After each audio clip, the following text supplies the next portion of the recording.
Au nom du Père et du Fils et du Saint-Esprit. Amen. Grande joie d'être là avec vous en ce samedi 10 juillet. Et c'est toujours le samedi, un jour dédié à la Vierge Marie. Que nous puissions avoir une grande dévotion, un grand amour à la Vierge Marie. Et elle va toujours nous aider à correspondre à la volonté de son Fils Jésus et à avoir son cœur qui médite, qui garde la parole et qui porte beaucoup de fruits pour la gloire de Dieu. Et aussi la joie des frères et sœurs et aussi pour ta joie. Maintenant, la première lecture d'aujourd'hui, c'est Genèse chapitre 49. Puis il leur donna cet ordre. Je vais être réuni au mien. Enterrez-moi près de mes pères, dans la grotte qui est dans le champ d'Ephron, les Hittites, dans la grotte du champ de Macpéla, en face de Mambré, au pays de Canaan. Le champ qu'Abraham a acquis à d'Ephron, les Hittites, comme possession funéraire. Là furent ensevelis Abraham et sa femme Sarah. Là furent ensevelis Isaac et sa femme Rebecca. Là, je serai enseveli. J'ai enseveli Léa. C'est le champ et la grotte y comprise qui furent acquis des fils des Heth.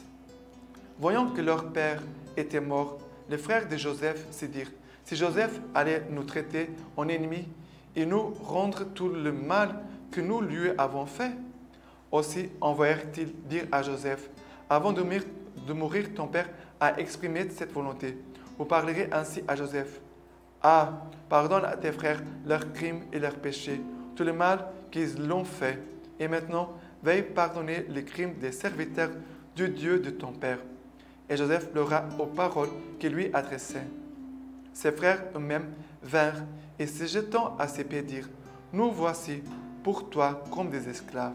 Mais Joseph leur répondit, ne craignez point, vais-je me substituer à Dieu? Le mal que vous aviez dessein de me faire, les desseins de Dieu l'a tombé en bien, afin d'accomplir ce qui se réalise aujourd'hui, sauver la vie d'un peuple nombreux. Maintenant, ne craignez point, c'est moi qui vous entretiendrai, ainsi que les personnes à votre charge, et les consola et leur parla affectueusement.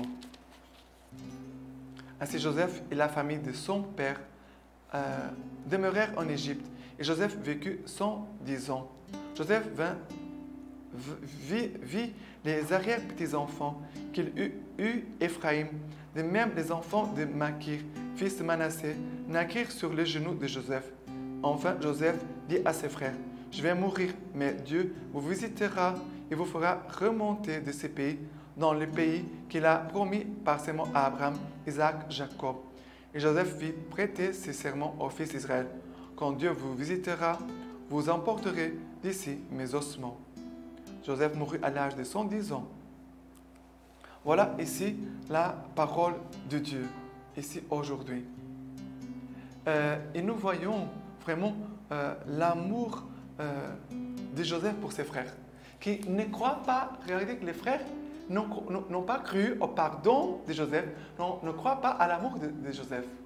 Ils disent, mais papa est mort, il va maintenant se venger de nous. Regardez qu'est-ce qui habitait dans le cœur de ses frères. Tout ce que Dieu avait déjà réalisé dans leur vie, de leur famille, mais ils continuent de se méfier de leur frère Joseph. Comme c'est triste. La personne ne croit pas au pardon. Ne croit pas au pardon. Et regarde, une personne qui ne croit pas au pardon de quelqu'un qu'il voit ne va pas croire au pardon de Dieu non plus. Comment? Parce que Dieu nous dit dans le Nouveau Testament, comment tu peux aimer ton frère? Tu ne vois pas, que tu vois, si tu dis qu'il y a Dieu que tu ne vois pas. C'est un mensonge, c'est un mensonge. Nos attitudes envers les autres montrent aussi quelle est notre attitude envers Dieu. La profondeur de notre cœur se révèle aussi dans la façon dont nous vivons avec les autres. C'est que nous sommes, et on doit être humble pour avouer ça et reconnaître, c'est ça, c'est moi. Mais ce n'est pas parce que tu te trouves peut-être dans la même situation que les frères de Joseph que tu vas dire, bon, je vais continuer comme ça. Non, on va changer. Dieu peut changer ton cœur. Tu dois aussi lutter. On ne doit pas accepter de dire, voilà, je suis comme ça. Non, on dit, non, je n'accepte pas. J'ai cette tendance, mais je ne vais pas continuer comme ça. Je ne vais pas continuer comme ça. Et voilà qu'ils vont mentir, ils vont mentir. Papa a dit ça avant de mourir. C'est ça qu'ils sont en train de dire. Papa a dit, il dit, et maintenant, veuille pardonner les crimes des serviteurs du Dieu de ton Père. Voilà. Mais ici, on voit Joseph. Regarde, Joseph leur parle, et il dit la parole de Dieu. Il les consola et leur parla affectueusement. C'est Joseph qui va consoler ses frères, la mort du papa, et aussi va leur parler avec amour. Quelqu'un qui a été très blessé peut devenir quelqu'un qui a une grande capacité d'aimer, d'amour. C'est cela qu'on voit ici. Et Joseph, ici, avant de mourir, va dire une parole prophétique parce que toute sa famille, qui est maintenant en Égypte, vont demeurer 430 ans en Égypte. Ils vont devenir même esclaves des Égyptiens. Et Joseph va dire, un jour vous allez quitter ces pays pour monter vers les pays que Dieu avait promis à Abraham. Ça veut dire, votre patrie, votre demeure, ce n'est pas ici, c'est ailleurs. Pour nous aussi, on doit se rappeler que notre patrie, c'est le ciel. C'est là, notre souci, ça doit être le ciel. Je veux aller au ciel. Je veux la vie éternelle. OK? Maintenant, le psaume d'aujourd'hui, c'est le psaume 105. Versets 1, 4, 6, 7. Rendez grâce au Seigneur, criez son nom. Annoncez parmi les peuples ses eaux faits. Chantez-lui, chantez-le, jouez pour lui, récitez toutes ses merveilles. Tirez gloire de son nom de sainteté, joie pour les cœurs qui cherchent Dieu. Recherchez le Seigneur et sa force, sans relâche, poursuivez sa face. Et après, lignée d'Abraham son serviteur, enfant de Jacob son élu. C'est lui le Seigneur notre Dieu, sur toute la terre ses jugements.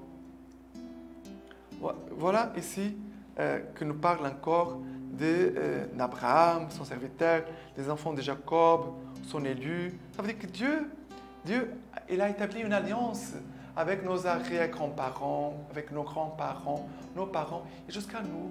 Et Dieu va continuer son chemin. Dieu ne s'arrête pas. Ne s'arrête pas avec nos péchés. Non. Regardez toute cette histoire avec Abraham, Isaac, Jacob, Joseph. Elle est marquée par des péchés. Dieu ne veut pas les péchés, mais Dieu aime les pécheurs. Dieu ne haït les mal, les péchés, mais Dieu veut le salut de pécheurs. Ça, oui, Dieu veut cela pour nous.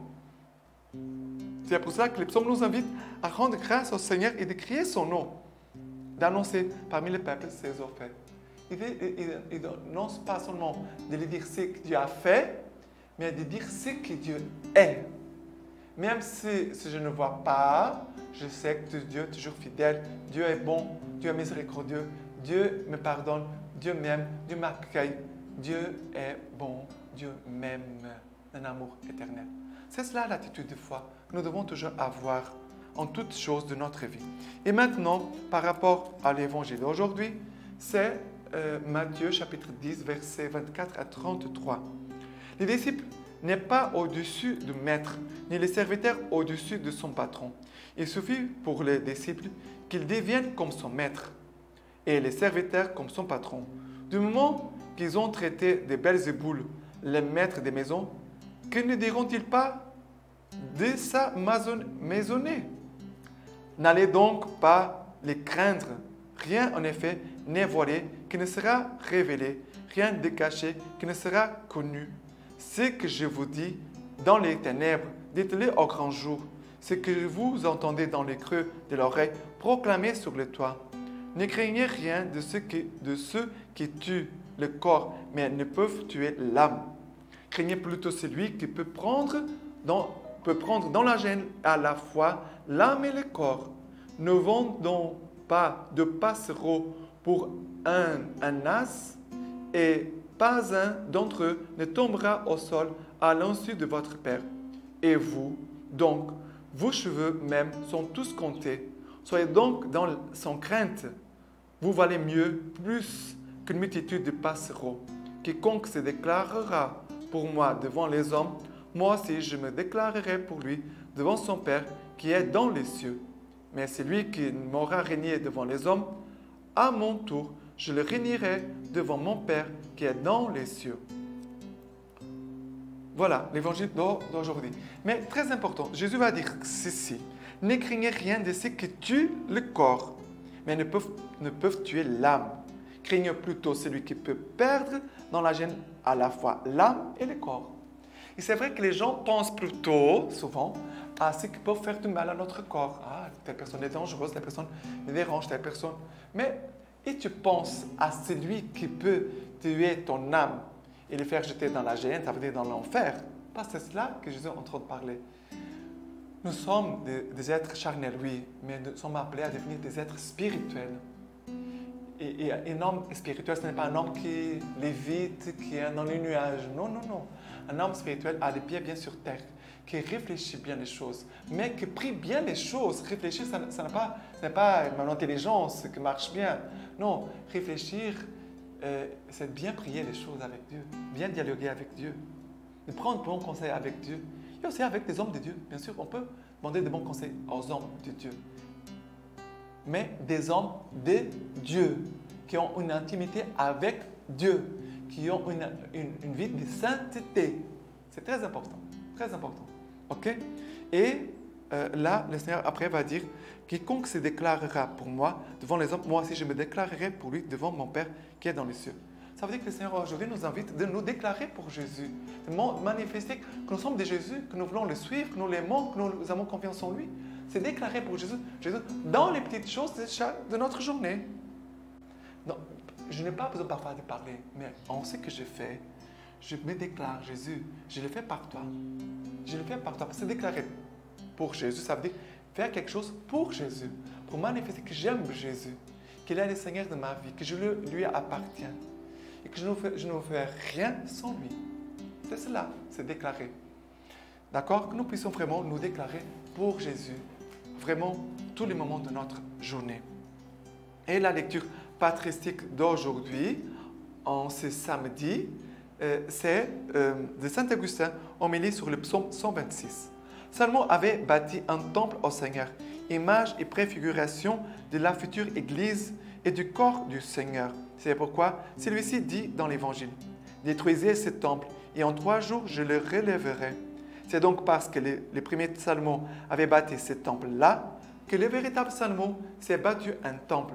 Je parle de notre Seigneur Jésus-Christ, le vrai pacifique, car le nom de Salomon s'est traduit par pacifique. Et le véritable pacifique est celui dont l'apôtre dit, « Il est lui-même notre paix, lui qui de deux peuples en a fait un seul. » Il est le véritable pacifique, lui qui a réuni en lui 2 murs venant des côtés opposés, pour lesquels il est devenu pierre d'angle. Pour le peuple des croyants venant de la circoncision et pour le peuple venant de la non-circoncision des païens, lui aussi formé des croyants. De ces 2 peuples, il a fait une seule Église. Il est devenu pour eux pierre d'angle, et c'est pourquoi il est vraiment pacifique. Si le Seigneur ne bâtit la maison, c'est en vain qu'il travaille ceux qui la bâtissent. C'est donc le Seigneur qui bâtit la maison. C'est le Seigneur Jésus qui bâtit sa maison. Beaucoup travaillent à bâtir, mais si ce n'est pas lui qui bâtit, c'est en vain qu'il travaille ceux qui la bâtissent. Quels sont ces bâtisseurs qui travaillent? Tous ceux qui prêchent dans l'Église la parole de Dieu, les ministres des sacrements de Dieu. Tous nous démenons, tous nous travaillons, tous nous bâtissons maintenant. Et avant nous, d'autres se sont démenés, ont travaillé, ont bâti. Mais si le Seigneur ne bâtit la maison, c'est en vain qu'ils bâtissent ceux qui la bâtissent. Parce qu'ils savaient que la construction intérieure était l'œuvre du Seigneur, Paul plaignait ceux pour qui lui-même avait travaillé pour rien. Donc, si c'est nous qui parlons au dehors, c'est lui qui construit au dedans. Nous remarquons comment vous écoutez, mais ce que vous pensez, celui-là seul les connaît, qui voit vos pensées. C'est lui qui bâtit, lui qui avertit, lui qui effraie, lui qui ouvre l'intelligence, lui qui conduit jusqu'à la foi votre connaissance. Pourtant, nous travaillons et nous sommes comme des ouvriers. Et maintenant, je vous laisse la bénédiction par les mains toutes pures de la Vierge Marie. Que les deux Tout-Puissants vous bénissent et vous gardent, le Père, le Fils et le Saint-Esprit. Amen.